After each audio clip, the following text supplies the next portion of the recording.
Heather here, and welcome back to my channel.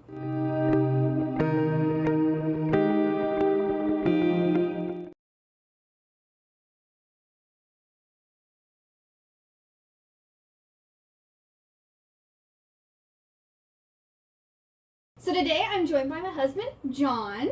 Hello there. And we are going to be talking about this book called Snow Crash by Neal Stephenson. So, what was it? Last month. No, it wasn't last month. I'm pretty sure. Okay, the end Was of it? June. Well, I think you finished Yeah, it. because I finished it literally the last couple days of June. I finished this in July. We buddy read this the end of June, beginning of July. This is more so a type of book that my husband would like to read, and I wanted to choose something for us to buddy read that I knew that he would be interested in. And I knew he wasn't going to read a romance novel. Nope. So we decided to read this classic that came out in 1991. What is it about, honey? The internet. No, so it's funny. Literally, I have a note on my phone that is probably, I don't know, 1,000 kilobytes of text, which means nothing to most people. But at the beginning of every single one of my notes, I have a line that I put in there that I think encapsulates the feeling of this book very much, and it is the future. So this is the future as envisioned by somebody who lived in the 80s and 90s. It's a lot of that kind of cyberpunk dystopia future style of a setting. In terms of what the book is about, it's very much like a freedom of choice kind of situation, where you have authoritarian figures that are trying to exert complete control over the masses. And the way they're going to do this is twofold, because Snow Crash itself is kind of a twofold thing, which is kind of neat. Yeah. And what is Snow Crash? Snow Crash is a book. No, Snow Crash is this drug that affects you in both the metaverse, which is basically this open world MMORPG, and also it's a physical drug in reality.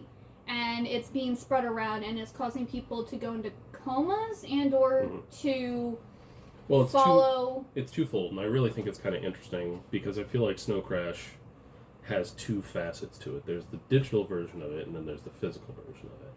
And you have, the Street is what it's called? Basically, if Second Life didn't suck, that's what they have. It's called the Metaverse. The Metaverse, yeah. So if the Metaverse didn't suck, and that's where people can interact in this cyberspace. Snow Crash in that realm takes the form of basically not quite a psychotropic, but it attacks your mind. Later on, they go more in depth, but basically it turns off your brain in the real world. So it kind of has that Sword Art Online kind of feel, where it's if you die in the game, you die in the real world. But if Snow Crash hits you in the game, it hits you in the real world. Because it puts Day 5 ID, David, into a coma pretty early on in the book. I'd say that's within the first quarter, the first fifth of the book. It's pretty quick. It's what starts off the whole what is Snow Crash. But yeah, so there's a whole lot of world building in this book too. So much. It's establishing its own concepts. So you have clearly something that influenced a lot of that cyberpunk, and was influenced probably a lot by something like Blade Runner, where you have privatization of everything. Everything is a company. All of these things have become systems of governance. You have the pizza mafia, which still blows my mind. Who would have thought? Yeah, the pizza mafia. You have all of these things that would traditionally be considered a company are now mega corporations that are running things. So government has become so much more impotent in controlling and governing, legitimately speaking, because the United States government isn't even really a government anymore. No, they still have a president, but he doesn't really do much. Yeah, take that for what you will. But it is interesting because you have that digital space where a lot of things occur, and it's clearly taken from the mindset of somebody that was writing in the 90s. Well, he probably actually wrote the book in the 80s. Probably it came in out the in 80s, 1991, So it must have been written during the 80s, and this is definitely the the mindscape of somebody writing from the 80s talking about the future like 20, 30 years from now. Because, like, there's a couple of timestamps that really help to kind of situate where this book takes place in like, time-wise. So, like, this probably is set in, like, the early 2000s, late 90s. Because they talk about his their dad. parents being in, like, World War II and things like that. And, like, Yeah. that's how he got his katanas and whatnot, which is super sick. Hero's a really cool character. We'll talk more about the characters, though. But, yeah, there's a whole lot of world building, a whole lot of really fleshing out how, I want to say eccentric, but how very different this world is from our own world. And, like, sure, there's shades of things that are occurring in our lifetime that kind of resonate with what's occurring in there. But I think it's still a far off land. Like, it's much more in tune with, like, a Blade Runner, a Cyberpunk 2077, Shadowrun, like, those kind of style of worlds, which is really cool for somebody like me that has all of that background in that kind of cyberpunk setting. And so I really enjoyed that. I thought it was a really cool setting. I thought the characters were very interesting, that's for sure. No, the only thing I didn't really like about this that I liked about Ready Player One, which is also very similar, Yeah. is this doesn't have the pop culture references. But conversely, I think that's also what makes it much more timeless. So, like, you're going to have 20, 30 years from now people reading, you know, Ready Player One or seeing Ready Player One, and, like, a lot of the references, they're just not going to get. Like, there might be some that still kind of connect because certain franchises will still continue on. But you see how a lot of what was in Snow Crash, there's very few, like, branded things from our world. It's a lot of things that they created themselves, but it naturally, organically occurred from, like, their world building and how they were like, it started like this, and then it became this, and then Well, that's probably why there is so much world building and info dumping, is because they're literally creating everything from scratch. Yeah. Pretty much. There's definitely some chapters that there's no plot progression, there's no character progression. It's just, here's a piece of this world. We're going to give you as many details as is pertinent right now. And it kind of felt, in a lot of ways to me, like playing those old school console RPGs, where it's like, here's that info dump, here's that world building dump. And you're just like, oh, that's cool. Like, if you were to pick a shelf off of a book in, like, the original Fallout game or something like that. It's pages and pages of text, and you're just like, oh, cool, I know more about the world now. And then you're like, back to my quest, do. But it's very interesting in terms of, like, a literary piece like this, to have something like that. Because there were, I think it was like 2 or 3 chapters that were literally just one page, because it was, this action occurred, or this little snippet of the world is what you need to know to give you context for this. And I thought that was kind of interesting. Well, speaking of, like, the video game aspect, you said that they actually originally wanted to have this in a comic book form, right? What it said in the afterword or whatever? Oh, I didn't read the afterword. Oh, you didn't? I thought No, you did. I didn't read the afterword. Oh, because you made a comment about it make a really cool comic book, and then it actually had in here about how they were planning on making it into one. Oh, I don't know about that. Really? No, I don't remember saying that whatsoever.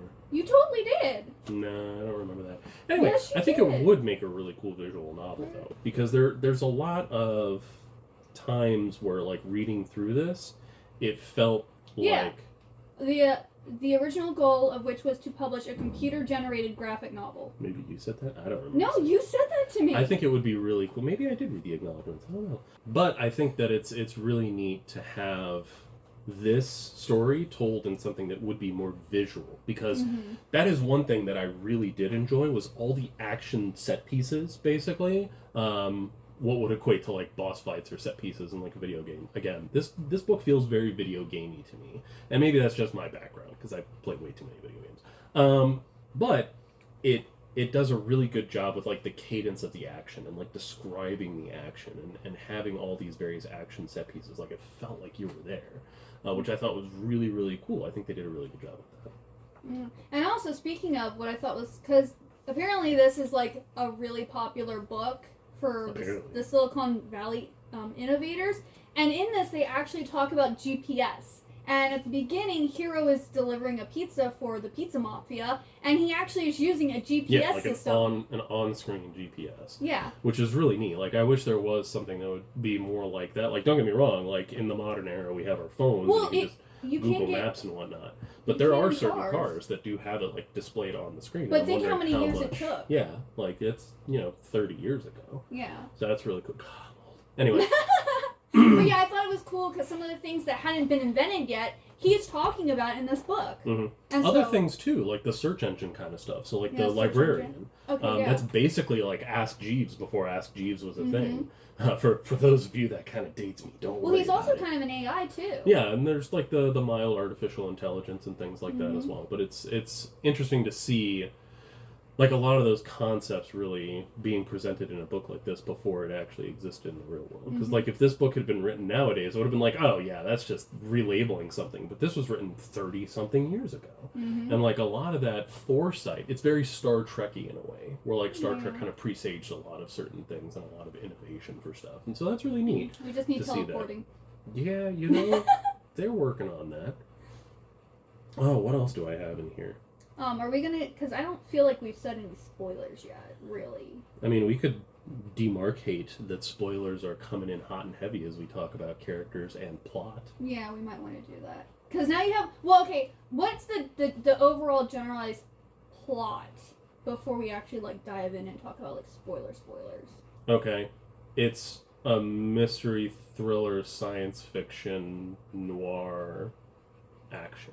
Yeah, okay, that's just the genre. That's the genre. That's yeah, not so like a... plot synopsis. You have two main protagonists that have a plot that they are uncovering to control the world and finding some way of stopping that in both the digital realm and the meat space, the real world. And the bad guy is obviously using Snow Crash to do so. Yeah. Did we? I don't know if we talked about what the physical aspect of Snow Crash. I talked about the digital version. Yeah, no, you didn't say what the physical. So the physical one is basically just like a drug, but it does something to your brain that allows you to be controlled by somebody. And you really don't get the plot of the story till like after 50% into the book. Oh, I would say it's closer to like 70, 66%. Well, it's pretty far in. Yeah, it's pretty far in. And it's interesting though, because like at first I was kind of annoyed by it. I was just like, what am I reading this for? Like, why do I need all this? But then as we got to that build up, that slow, this is a slow burn book. P.S. This is not like starting off in media res. It's like, here's one block, 2 blocks. Like they're building this monument of Snow Crash, and it's like you're getting little tiny pieces until you're like, oh, I get it. Like I remember my oh, I get it moment, and it's like way far in here. I still don't really get it. It took a minute. That's why I'm having him mostly talk, because he knew what he was reading. I didn't really know what I was reading. Of course, also let's talk about our star rating. So Sure. I gave it a 2.5 star. Yeah. JPEG. But that's because we'll get into it later with the spoilers, but there's a certain thing that they're talking about that I found interesting, but yet that was only for at most 100 pages of this 500 and some page book. Oh yeah, it was. So like, it was just, I enjoyed that part, but then like everything else was just like the world building, the info dumping. I was like, why am I reading this book? I'm so bored. When's the book going to end? So, but you gave it a different rating. Yeah, so as time goes by, I keep waffling between a lot of different things, but I think I'm going to solidly put it at a 4. Oh, okay. I think that's what I've decided. Like, is this a book that I'm going to reread for the rest of my life? No. I feel like that's a 5-star. A 5-star book is something that I would go back and reread time and time again. 4-star is a book that I would easily recommend to a friend. If one of my friends, which are very different from your friends, were to ask me, hey, Jonathan, I'm looking for a cool book that I haven't read that's maybe like 20 to 30 years old, what would you recommend? And I'd be like, oh, Snow Crash. It's really cool, especially for any of my friends who are into like that style of world. And so I think that would be an easy one for me to recommend, because I'd be like, it's got some interesting ideas in it, it's got some cool concepts, it's got really great world building, it's a slow-paced book, it's an easy read. Like, it's not a terribly challenging read. As long as you figure out what's going on. Sure, yeah. Okay, so that's but vocabulary-wise, it's not a difficult book to read. No, reading level's way low on this. Yeah. Mm-hmm. So, spoilers? Yeah, so from this point on now, we're going to talk about spoilers. So, if you haven't read this book and you want to read it, I would say don't stop watching now. Skip to the timestamp that doesn't exist anyway. Well, yeah. But if you got to this point, leave a... Snowstorm. A snowflake emoji to let me know that you made it to this point of the video. And then there'll be another emoji if you actually watched it all the way through. Okay. Anyway, spoilers. Yes, spoilers. People die. Actually, a lot of people die in this book. Yeah. And a lot of what I thought was interesting had to do with. Originally, I thought it was going to be like YT, which is the female protagonist. Mm-hmm. She's a courier, which is somebody that literally is just UPS on speed. It's like a skateboarding UPS person. Basically. Yeah, and like they use this thing to attach to cars to like propel them around. Yeah, very Marty McFly and Back to the Future. And then you have Hero protagonist, which by the way is the most anime name I've ever heard of a person in my life. There's probably like 7 JRPGs I've played in my life that have Hero as the hero's name, and I'm just like, guys, you get it. But he does more so, like, there's a little bit that he does in the real world, but a lot of what he does is setting up to be in the cybernetic world. Because he's one of the first people that really, like, worked in the street. Well, he's a hacker, so he is hacker man. And so, like, he's got really cool skills in there. He's got a lot of stuff that helps him to solve the mystery of Snow Crash in the digital space. Including the librarian. Yeah, including the librarian, yeah. So there's a lot of that kind of interesting interface there, but what YT mainly deals with is, like, stuff happening in the real world. Mm-hmm. So, like, the angle that she takes has her interacting with a lot of characters, like Raven, which immediately made me think of Metal Gear Solid, sporting the shirt.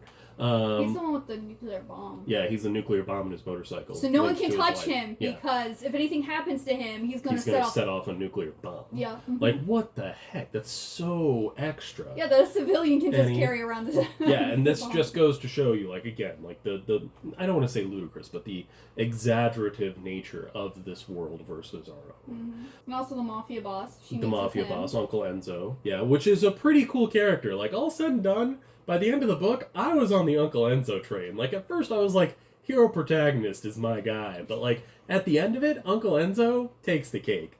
Like, when he has that knife fight with Raven at the end, I was all about that. Like, that just screams like this should have been a video game boss fight, bar none. Like, there's so many like, those action sequences are just so cool to read. But I wish that there was more visual aspects to them. Like, they do a good job describing. Like, I can visualize it in my head, don't get me wrong. Mm-hmm. But, like, it's something that immediately makes me think this would be a kick-ass boss fight in something like the easy example for me was I immediately thought, man, this feels like something from Metal Gear Solid Revengeance. Like, I can easily imagine this being in that style of a game. Like an action style, like Devil May Cry-esque style game. Like, this would be an awesome game for that. That being said, like, it's fascinating how all those interactions occur in this world. Like, they do a really good job of having these backstory characters, like these secondary, tertiary characters really, like, interact. Like, you have, like, Juanita, you had that one dude that was hooked up to the truck. NG. Oh, okay, yeah. Mm-hmm. That guy was pretty wild. Yeah, he was basically like a cyborg, a truck cyborg. He was a truck cyborg. He was hooked into this truck that took care of all of his, like, biological needs, but it allowed him to have a huge amount of control over drones. That's another thing that this book introduced, was the concept of drones. Like, that's not something that really existed back in 1990. Like, you didn't have remote-controlled drones. Now that's a thing that people do for recreational sport. Yeah, you can buy them from Best Buy. Right? You can just go to Best Buy and be like, I'll take 5 drones, equip them with laser beams and death rifles. You can't do that.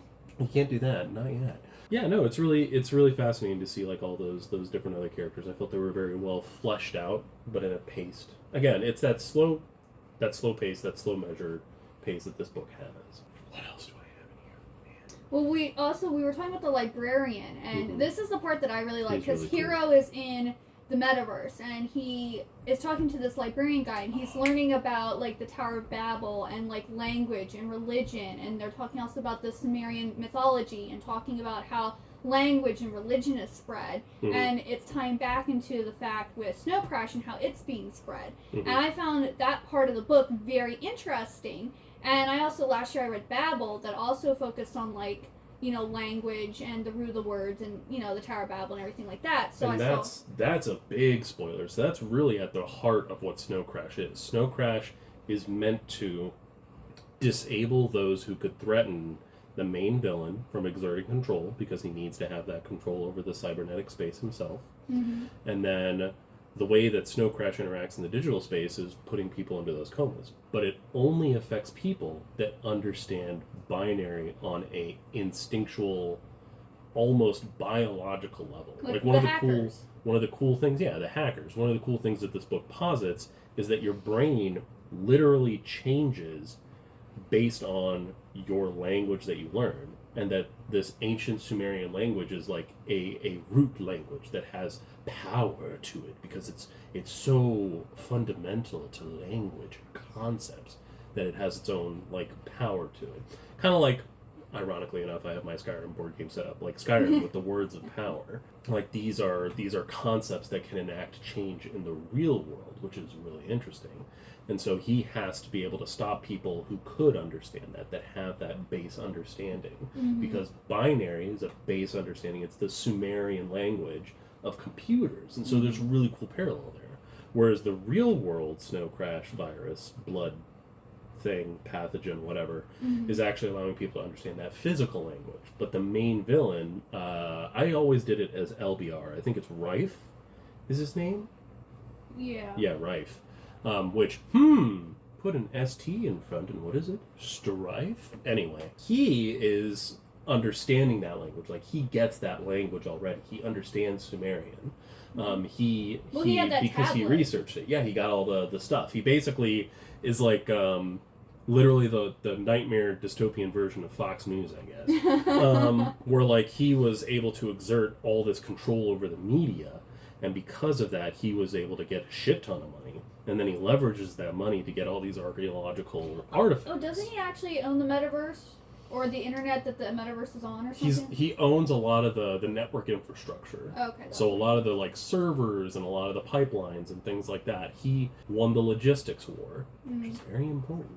And because of that, it allowed him to get all that money to then leverage into getting this ancient Sumerian relics and information and knowledge, so that he was one of the sole owners of that knowledge, which allowed him to then exert that control. Because and you had the guy who made the librarian with all that information killed. Yeah, he killed that dude because it was Raven killed him, right? Yeah, Raven took him out. Yeah. Yeah, because it posed a threat to his control over it. And so, like, the big to do is it had, what was it? Because there was that main event in the street where they were going to black out all the hackers that Hero stops. Okay, But then there's... That was in the metaverse. Yeah, but in the real world, it's the boat, the raft, has the all raft. those people. And this raft is basically like a... What's all this garbage that... It's basically a flotilla. So it's a flotilla that moves through the hemispheres, kind of going around the Pacific Rim, and picking up refugees, because this is the future and everything sucks. And so all those refugees get basically brain controlled. Like, they get mind warped. They're like all in a cult. Yeah. And so this cult of LBR now is going to be dumped off on the shores and spreading, like, en masse, this huge virus to, like, take over technically just the United States, which isn't even the United States anymore. Yeah. But it's kind of fascinating. Like, it's definitely like an American-centric perspective, where it's like, well, why didn't they take over China? Because that's probably going to have more of an impact. But they don't really go into that. And I get it. Like, if they take control of one major nation and he has the control of that, then he can leverage those resources. Well, it could also... It's like the domino effect. The guy was American, though, right? Too. Yeah, that's true. Yeah, so he definitely was. why not conquer your own country first and then spread? Napoleon, too, and stuff like that. See? Anyway. And Napoleon also failed. Man, what else was there? There's so much in this book. Yeah, a lot happens is just figuring out, like, all the pieces and putting them together. Because, like, it's making more sense also to me as we're talking about it. So this would also be a great book club book, because then you could talk about it with people. There's literally one line that I have in here that had to do with what Hero was doing, and I have my, "It is the future. I'm in." Because he was hacking into the street, finally, to fight against Raven. Like, that's just... so great. I really love the Librarian. He's one of my favorite characters, too. Yeah, a really great character. Good job with that. Considering that it was supposed to be like a limited artificial intelligence. I don't know if that world had like an artificial intelligence problem, because inevitably in any of these like near future settings, there's always like a artificial intelligence is bad, we had to destroy it all, or oh no, we've been taken over by the artificial intelligence and now we're enslaved. Well, in this one, Like, he asked Hero asks the librarian sometimes certain questions. He's like, I'm not really sure because I don't have that knowledge. I can't do that. Yeah. So he's not really an artificial intelligence. He really is just like a super search engine. He is the Ask Jeeves before Ask Jeeves was a thing. He's the Google before Google was a thing. Like, you can search in Google and it'll be like, here you go, here's information about ancient Sumeria, but you can't ask Google, okay, can you write a doctoral thesis about why ancient Sumerian language could possibly affect the human brain? It'll be like, bro, I ain't got you.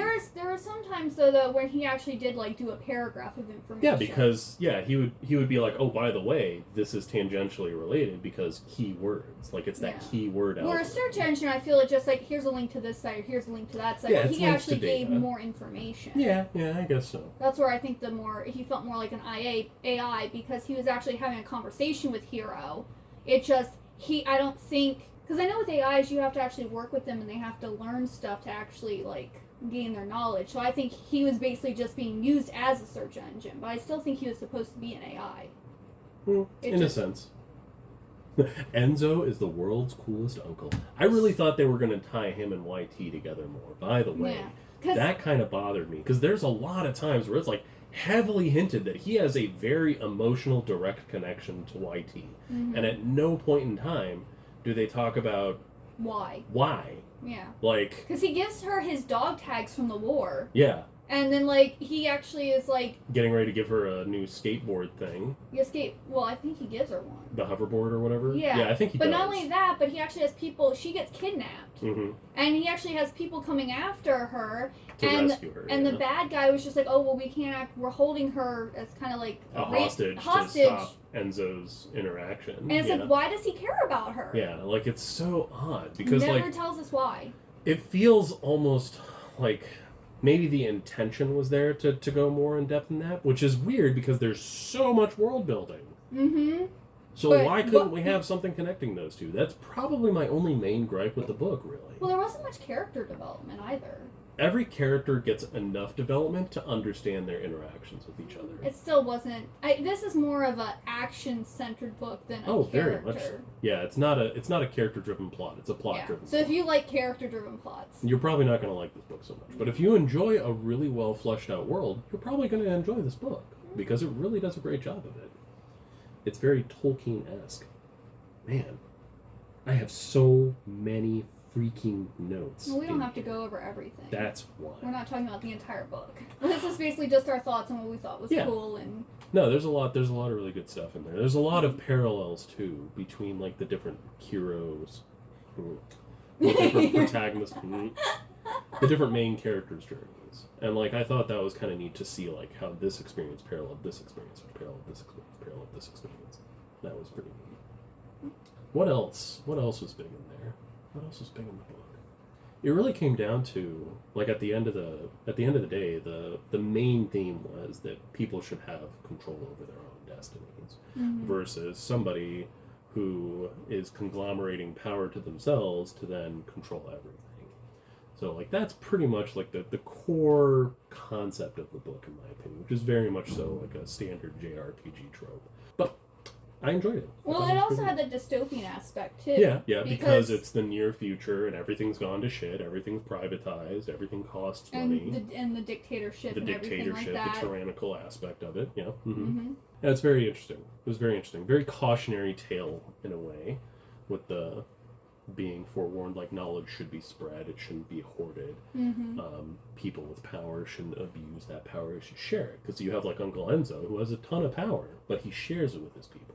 Like, he protects his people. Well, most of the time. Because there was that one character who, he went to deliver something, and they're like, you messed up. You better be happy we're not going to murder you or kill you or whatever, because they wanted YT to he's deliver got pretty it. stringent standards. Yeah, I'm like, because he didn't fully read the instructions. I mean, it's the mafia. Like, I get it. But saying, people make mistakes. So being like, oh, you better be happy we're not going to kill you for making a mistake. Yeah, you know, that just tells you it's very important to read the directions. Well, that's also kind of dictatorship-y, though, too. You're not wrong. There's definitely that. You're not a robot, therefore you die! Yeah. But, I mean, the difference between, like, Uncle Enzo's organization or, like, Mr. Lee's organization. They didn't really talk about it as much, but, like, you can see, like, there's definitely, like, a you're protected if you're a part of the family. Yeah, well, that's if you live in his area. Yeah. Well, oh my gosh, those cybernetic doggos, Yeah, like, dogs. those were weird, man. But they were call really them cool. what, rat things? Yeah, they call them rat things. I think it's because of the tails that they had. Yeah. But they were really wild. They super was in crazy. everybody's yard in the Mr. Lee's place. Mr. Lee's place. And so if anyone that wasn't supposed to be there came in, they'd actually come out of their little houses and attack people at super speed, 700 miles an hour. Or something, you couldn't see them; they move so fast. Yeah, sonic boom. And then go and attack you, and then go back into their. Yeah, and then they go back inside. Yeah. But yeah, there's a lot of interesting callbacks throughout the novel, like self-referential stuff that I thought was kind of neat too. But yeah, no, overall I enjoyed it. It was an interesting book, and I figure you would have liked it more than me. Yes, that's not surprising. As I'm reading through the book, I'm just like, oh, I dig this, and then I'm just like, Heather's gonna hate this part. Oh, she's gonna just destroy this book. It's gonna be like a 1-star book. It wasn't that bad. I found parts of it interesting. It's just overall, talking about it now, it makes more sense. But just reading it, I was like, what did I just read? Yeah, pretty But much. it is very cool how they have, the concept of words having power and language has power. And I thought that was very... And I like neat, that just theme. Metaphysically, I enjoy that kind of thing because I think that is important. Did you I think read words have meaning. Alice 19th manga by Yuatase? Oh, if I did, it was a million years. Because in that one, it actually is words have power, and our main girl character says something nasty to her sister, so she's actually teleported to this other world, and she has to go and save her, and in this world, she has to make sure she uses words properly to as magic. It's a form of magic. Interesting. Yeah, and I think there's I like a lot that of concept. that kind of mysticism and whatnot. This is very neat. Yeah, no, overall I think very good book. I'd recommend it. Okay. Yeah. So, yeah, I think that's all we're going to talk about for today. So if you got all the way to the end of this part, what emoji should they leave? A computer, because it is the future. No? Okay. Leave a computer if you made it this far. And like and subscribe if you enjoyed this video. My husband also has his own YouTube channel. It's where he plays video games. Very slowly and poorly. You won't see his face on his channel. No, nobody should be seeing this face. You should actually black it out right now. Just don't even look. Just a big black box right here. And so I'll leave his channel linked down below in case you want to check that out. What? And yeah, thank you so much for watching. I hope you have a wonderful good day or night, and I hope to see you next time. Bye-bye.